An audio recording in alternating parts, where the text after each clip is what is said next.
The plumber's face told me everything before his words did. He had gone into my basement with a quiet confidence, tools in hand, like a man used to dealing with broken pipes and dripping ceilings. But when he came back up, his knuckles were white around the handle of his toolbox. "Sir," he said, voice breaking, "leave this house if you want to save your children." I thought he was joking, or mad, until he shoved a thermal camera into my hands. "Don't tell anything to your wife." Then he left, stumbling over his own feet like he couldn't get out fast enough. The air around me thickened. My pulse slowed, then quickened. I went to the corner, away from her line of sight, and pressed play on the recorded feed. Cold colors filled the screen.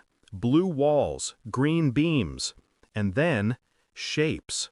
Too warm, too close. Bodies where no bodies should be. Two figures pressed together in the corner of my basement, behind the stacked boxes.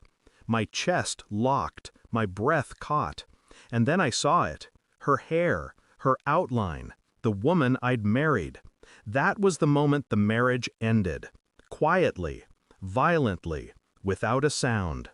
I didn't say a word when I walked back upstairs. She was standing at the counter, stirring pasta sauce, humming, like nothing was burning beneath us. I studied her the way I would study a stranger, the rhythm of her movements, the way her shoulders relaxed, too relaxed, like guilt had already found its hiding place inside her. "Everything okay?" she asked, turning toward me with that rehearsed smile. I nodded once, cold, controlled. But inside, the truth festered. That wasn't just betrayal, it was infiltration. She had turned our home into a theater for her lies.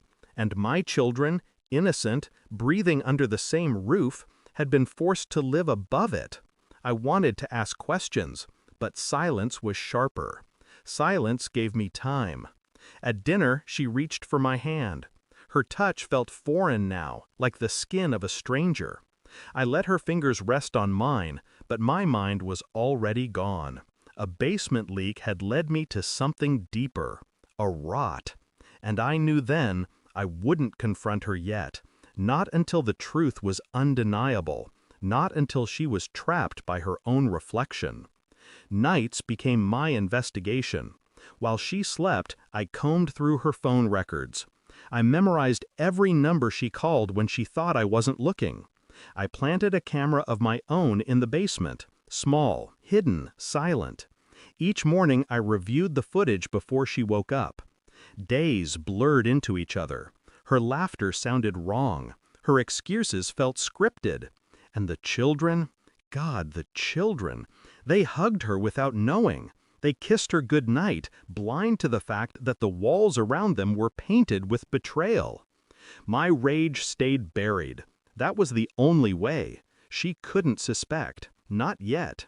Then came the slip. She left her laptop open.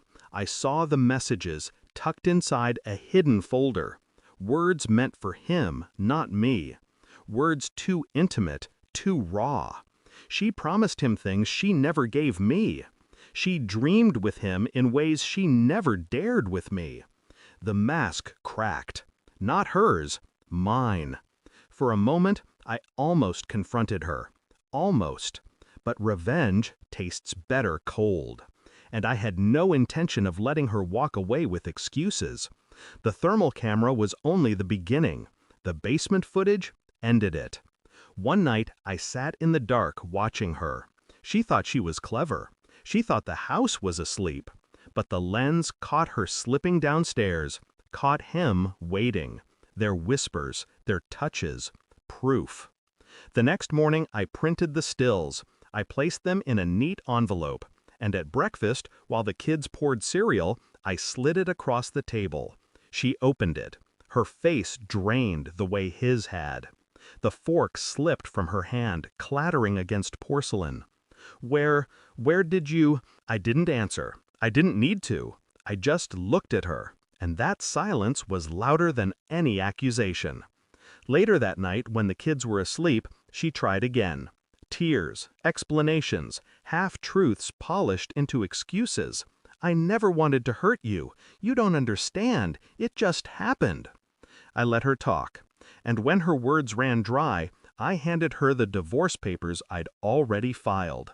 Her mouth fell open. You, already? Yes. One word. Final. Her tears blurred. Her breathing cracked. She begged for another chance, for silence, for forgiveness. I stayed seated, calm. I told her the children were mine and mine alone. I told her the house would be empty by tomorrow. She tried to touch me. I pulled away. That was the moment she broke, not when she was caught, but when she realized I had been steps ahead of her all along. By the time the sun rose, my bags were packed. The children were still asleep when I carried them to the car. I didn't look back, not once. The house that once held laughter now held ghosts. And she was the architect of every shadow. She would live it alone, with her silence, with her shame. As I drove away, the road stretched out like a clean wound. Thanks for watching. Don't forget to like, share, and comment. Subscribe now to Cheating Stories Insight World for more amazing stories.